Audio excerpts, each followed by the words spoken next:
आज मुख्यमंत्री योगी आदित्यनाथ एक बड़ी सौगात यूपी के किसानों को देने वाले हैं। पोर्टल के जरिए पोर्टल का शुभारंभ करके, पोर्टल लॉन्च करके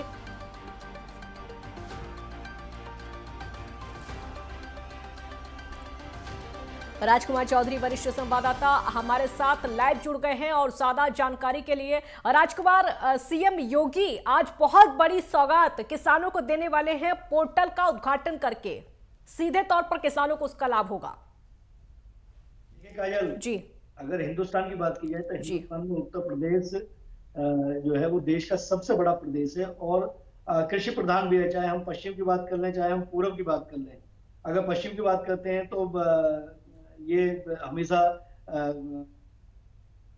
गन्ने के लिए बहुत महत्वपूर्ण बात करें तो आलू और तमाम तरह की जो उपजाऊ जो फसलें हैं उनके लिए कहीं ना कहीं देश के किसान जो है वो लगातार प्रयासरत हैं। और यदि इसकी बात की जाए, जो ये कार्यक्रम हो रहा है, इस कार्यक्रम का सीधा सीधा मकसद ये है कि उत्तर प्रदेश में जितने किसान हैं, हिंदुस्तान की जो सरकार है उसने किसानों को किसान सम्मान निधि के तौर पर जो लाभ देने का निर्णय लिया है। ये 2000 रुपए की राशि हर 4 महीने में मिलती है। 6000 रुपए महीने हर किसान को, हर उस किसान को जो गरीबी रेखा के नीचे जीवन यापन करता है या 2 हेक्टेयर से कम जमीन का मालिक है, उन किसानों के लिए ये योजना है। और उनकी बहुतायत संख्या उत्तर प्रदेश में है। उन किसानों को किस तरीके से लाभ मिल रहा है, क्योंकि 14 जो अब तक जो 13 जो किस्तें हैं वो किस्तें किसानों को मिल चुकी हैं। 14वीं किस्त का इंतजार है। 2000 रुपए की जो किस्त है 3 बार 2-2 हजार रुपए करके किसानों को मिलते हैं। उत्तर प्रदेश में बहुत सारी शिकायतें इस तरीके की मिल रही थी कि जमीनी स्तर पर, हालांकि ये जो पैसा है ये भारत सरकार की तरफ से सीधे उस किसान के अकाउंट में जाता है, तो बीच में कहीं कोई ट्रांजैक्शन रुकती नहीं है। लेकिन उस बावजूद भी कई जगह इस तरीके की शिकायत है। इसका लाभ कुछ किसानों को अकाउंट में जरूर पैसे जा रहे थे, लेकिन वो जो पात्र थे उन पात्रों को नहीं मिल पाता। इस तरह की शिकायतों का निस्तारण किया गया। उनको बहुत मंथन चिंतन मनन करने के बाद एक अलग से पोर्टल वो स्थापित किया जा रहा है कि यदि किसी ऐसे किसान को जो 2 हेक्टेयर से कम जमीन का मालिक है और उसको अगर किसान निधि का लाभ इस तरीके से अगर नहीं मिल पा रहा है तो उस पोर्टल पर जाएगा और अपनी शिकायत दर्ज करेगा। उस शिकायत का 24 घंटे के अंदर निस्तारण करना होगा, क्योंकि उसके प्रति अधिकारियों को जवाबदेह बनाया गया है। हर जिले में जिला कृषि अधिकारी होता है। प्रदेश में जो कृषि आयुक्त हैं वो इसकी निगरानी करेंगे। उसके अलावा कृषि मंत्री इसको देखेंगे। आज लोक भवन में 12:30 बजे जो ये कार्यक्रम हो रहा है, ये किसानों के लिए एक नई सौगात लेके आ रहा है। और उन किसानों के लिए कि जिन्हें अपनी शिकायत सीधे सरकार को पहुंचानी हो, उनके लिए आज इसको बहुत महत्वपूर्ण योजना के तौर पर माना। इसको ये भी कहा जा सकता है कि किसान सीधे तौर पर सरकार से जुड़ सकेंगे। कोई भी परेशानी है, कोई भी समस्या है, अगर अधिकारियों से किया करते थे तो अधिकारी बीच में लटका देते थे, वो शिकायत सरकार तक नहीं पहुंच पाती थी। तो सीधे तौर पर सरकार से जुड़ा जा सकता है। बिल्कुल, निश्चित तौर पर आपने जो कहा है ये सत्य सही है, क्योंकि सरकार ट्रांसपेरेंसी चाहती है। सरकार हर उस व्यक्ति को लाभ देना चाहती है जो अंतिम पायदान पे खड़ा हुआ है।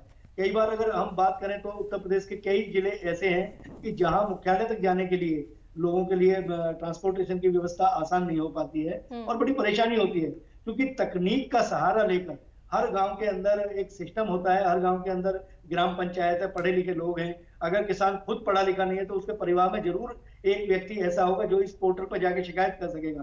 तो ये आवागमन की जो चीजें हैं, आप उसके बारे में सोचिए कि यदि किसी को अपने घर से 50 किलोमीटर की दूरी पर जाना पड़े, जाने के लिए किराया खर्च करना होगा, और वो पोर्टल पे सीधे पहुंचेगा और वो शिकायत सीधे सरकार के पास पहुंच जाएगी। सरकार सीधे उस जनपद के जिलाधिकारी या नोडल ऑफिसर जो बने हुए हैं और जो प्रभारी मंत्री हैं उनको भेजा जाएगा और तमाम एक जवाबदेही उसकी तय करने का निर्णय इसमें लिया गया है। इसमें बड़ा मंथन चिंतन मनन करने के बाद घर बैठे हुए एक तरह से हर किसान को, हर उस किसान को जो किसान अपनी बात को सरकार तक पहुंचाना चाहता है, उसको एक प्लेटफॉर्म आज से देने की कहा जा सकता है कि अन्नदाता की खुशी का ख्याल रखते हुए इस पोर्टल की लॉन्चिंग की जा रही है। आज इसका लोगो भी लॉन्च किया जा रहा है और मुख्यमंत्री खुद इसका लोगो लॉन्च करेंगे।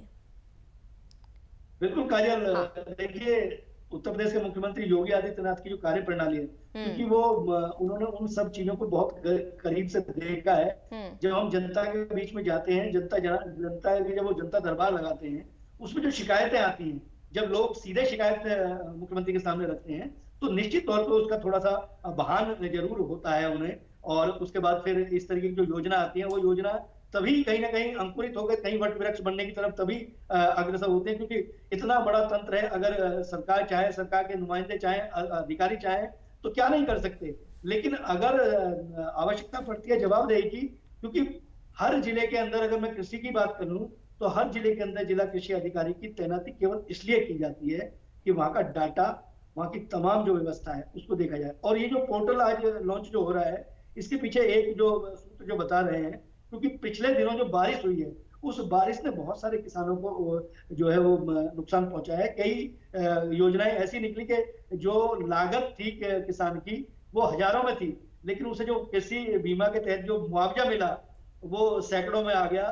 तो इसको भी बहुत गंभीरता से लिया गया और तमाम तरीके की इस तरीके की शिकायतें जो है अब पोर्टल पे आएंगी, वो पोर्टल से सरकार के पास पहुंचेंगी और उसमें जवाबदेही तय होगी। तो जो जिला स्तर पर जो अधिकारी काम कर रहे हैं उन पे उनकी कार्य प्रणाली में बदलाव आने की इससे स्वाभाविक तौर पर एक संभावना होगी, क्योंकि एक प्रेशर एक क्रिएट होगा कि किसान अपनी शिकायत को सीधे सरकार को पहुंचा रहा है। तो वो जो निचले स्तर पर, जो जिला स्तर पर जो जिला कृषि अधिकारी है वो अपनी जिम्मेदारी को समझ के और कोशिश करेगा कि उसकी शिकायत ना हो, क्योंकि कहीं ना कहीं अगर शिकायत पोर्टल पर जाएगी, जिस जिले की शिकायतें ज्यादा होंगी उसमें कई बार अधिकारियों की जवाबदेही और अधिकारियों का जो डिमोशन है उसकी संभावना भी व्यक्त की जाती है। बिल्कुल, और बहुत जरूरी भी हो जाता है।